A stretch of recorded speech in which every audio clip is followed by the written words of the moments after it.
The National Weather Service in Wilmington has issued, for the following counties, a severe thunderstorm warning for Northern Highland, Western Ross, Northwestern Pike, Southern Fayette, Eastern Clinton, until 4:45 p.m. At 3:51 p.m., radar indicated severe thunderstorms located along a line extending from Staunton to Samantha, moving east at 25 miles an hour.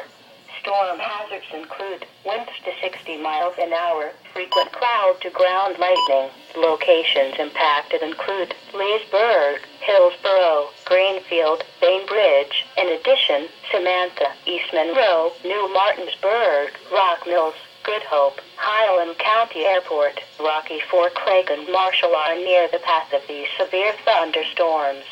Seek shelter in a sturdy building. Stay away from windows and doors until these storms have passed.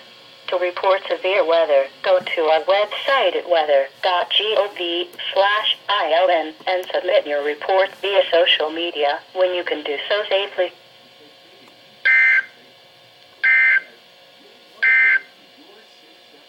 Now for the